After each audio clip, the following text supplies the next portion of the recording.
So in this video, we're going to talk about the War of 1812. And in this image even, we have kind of a summary of kind of the most important figures and moments in the war and the results of this war. So James Madison here is central. He is the President of the United States during the War of 1812. We have Tecumseh over here on the right, and he is the Native American leader of the Confederacy that will fight against the Americans during this time and prior to the War of 1812. We have Oliver Hazard Perry over here on the left. He is a hero of the war, especially the naval battles in the Battle of Lake Erie. In the background of all of this, we see that battle in particular, where Oliver Hazard Perry kind of wins fame. Then, of course, we see the Star-Spangled Banner in the background here, which is the flag that flew over Fort McHenry during the Battle of Baltimore and the defense of Fort McHenry, which is the name of the poem that Francis Scott Key first wrote, The Defense of Fort McHenry, that later became known as the Star-Spangled Banner. And then we have Andrew Jackson here, who is the hero of the Battle of New Orleans. And so those are some of the key events that we will be looking at today in these notes. So war fever. So prior to the war, 1809, James Madison becomes president of the United States. The British and the French have continued to capture American ships. So when Americans leave their ports and go to Great Britain, the French will try to capture our ships. When our ships go to France, the British try to capture our ships because they don't recognize America's right to neutrality. That has been kind of America's foreign policy from the very beginning, that the United States has the right to be neutral and wants to be neutral, but the United States kind of takes it a step further and suggesting that the United States can be neutral and expect other nations to not capture our ships when they're at war. And so that is an essential part of America's foreign policy. In 1811, the U.S. won a major battle. We talked about Tecumseh briefly at the introduction. So there is a confederacy made up of Tecumseh. He is trying, and his different Native American tribes throughout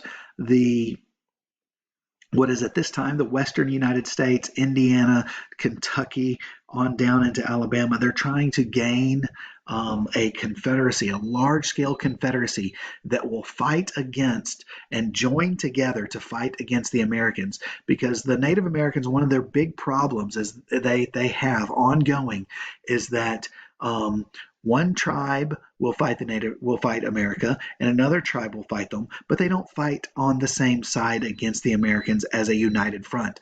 And Tecumseh sees that problem, and he and his brother really work to try to unite the Native Americans to fight against the Americans, but are not able to do that completely successfully. They're able to get a lot of people together, but never enough to really overcome the overwhelming power of the United States military at this time.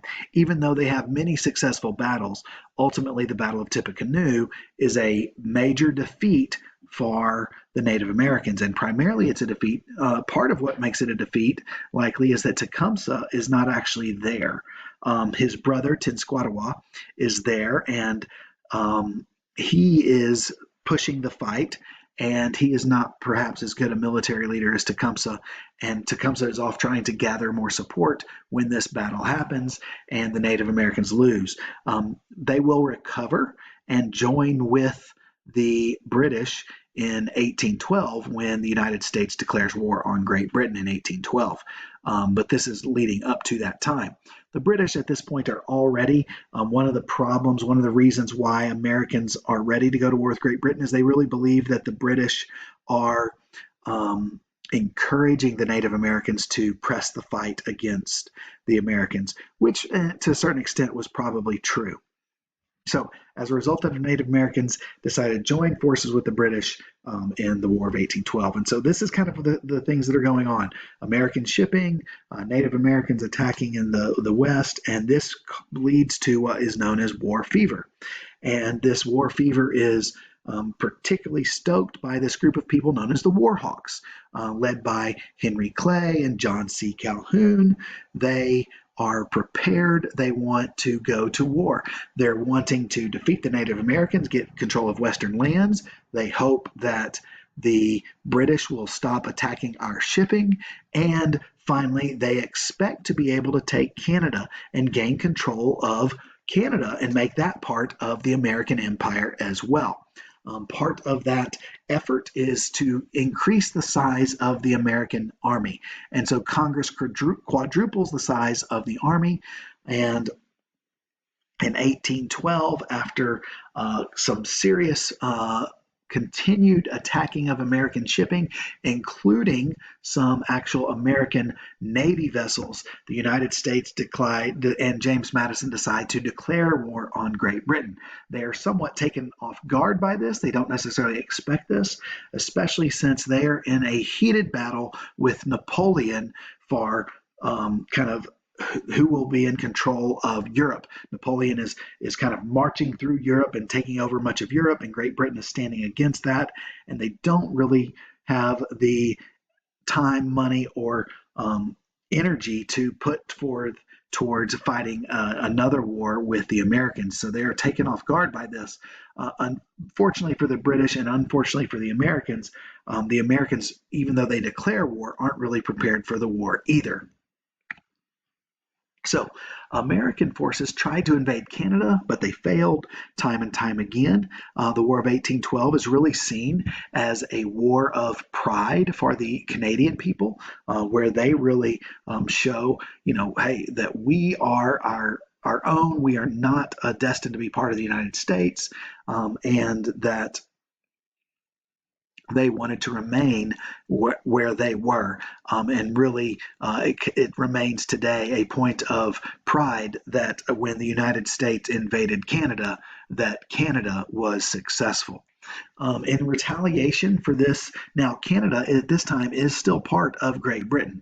So in retaliation, the British continue to attack, and they attack, including Washington D.C., and they're successfully able to burn much of Washington D.C. The White House is attacked. The Capitol building at that time is not completed, but it is also part of the what is burned and attacked in Washington D.C. The archives, the Library of Congress, many different buildings throughout Washington, D.C. are burned or at least partially burned during this time. Many of the battles took place on the Great Lakes, the greatest one being the Battle of Lake Erie, which was actually a victory by the United States. So while everything else is really going poorly for the United States, the one standout for that is the Battle of Lake Erie, which is the battle that Oliver Hazard Perry is famous for and that he is known for. Line from this battle is, "We have the enemy and they are ours," and so he sent that message to his commanders after the victory at the Battle of Lake Erie. Another big, huge moment in the war. It wasn't. I mean, it was certainly important for the battle and the war itself, but it was also even more important just as far as the events that took place. Francis Scott Key was a lawyer at this time, and he is on a ship out in the in the harbor outside of Baltimore, ready, not in the harbor, but he is trying to negotiate the release of some prisoners. And while he's out there, this battle takes place, and so he's not allowed to leave because it would be dangerous for him to do so. And so while he's watching this battle take place, there's all these but there's just this bombardment of Fort McHenry in this larger battle known as the Battle of Baltimore, where the British are trying to invade Baltimore and take control of Baltimore.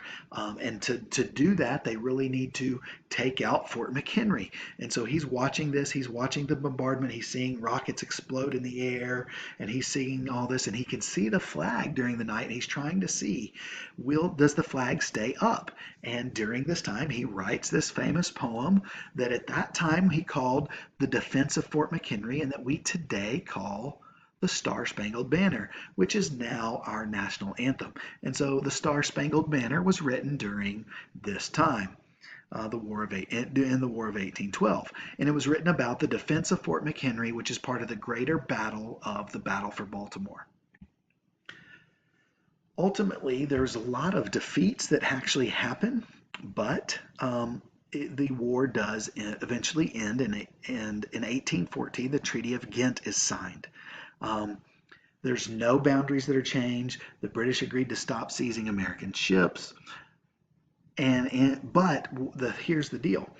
The reason everything goes back to the way it was before the war is because Great Britain is no longer at war with France. So they have no reason to attack our shipping if they're not at war with France anymore. So that war is over, so they're not going to be attacking our shipping, and so all of a sudden they realize, hey, let's just stop this.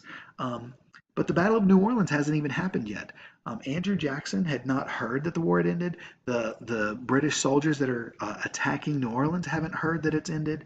And so this battle is fought even after a treaty has been agreed to. It hasn't been approved by the Senate yet, but it's been signed by the American diplomats and the British. It's going to be good to go. It's just a matter of getting the Senate to approve it. But none of that information is available yet, and so the British invade New Orleans, and Andrew Jackson defends, and it is a major victory for America. This defeating of the British. Very few Americans die at all. A large number of British invaders die before they are able to, before they decide to retreat and not continue the fight. It's the famous battle of New Orleans. This really brings Andrew Jackson a lot of fame. He's already fairly well known, and he becomes really well known at this time. And this kind of projects him onto the national scene, and ultimately will lead him to winning the presidency a few years later. So what are the effects of the war? Well, America has earned respect around the world to a certain extent for defending themselves from Great Britain. Once again, they've gone to war. Americans become very patriotic. They become proud of their country, although that may not be right away, but over the next decade or so after that, the United States kind of rebuilds, and there's this sense of coming together that happens during this time. And then finally, Americans built, one of the things that is important to realize is during this time, they're not trading with Great Britain. And so America has to increase their manufacturing. So their manufacturing increases during this time, and because their manufacturing that they're buying from Great Britain is no longer happening. Now, it actually ends up returning. As soon as the war's over, we start trading with Great Britain again. So some of these gains are short-lived, but some of them are not. In some ways, this kind of kicks off a little bit of the Industrial Revolution in the United States. So those are some of the effects, and that is some of the key points, some of the highlights, just the big points. There's all sorts of things that we could talk about with the War of 1812, but we're not going to get into those. We've hit the highlights, the key points that you really need to know.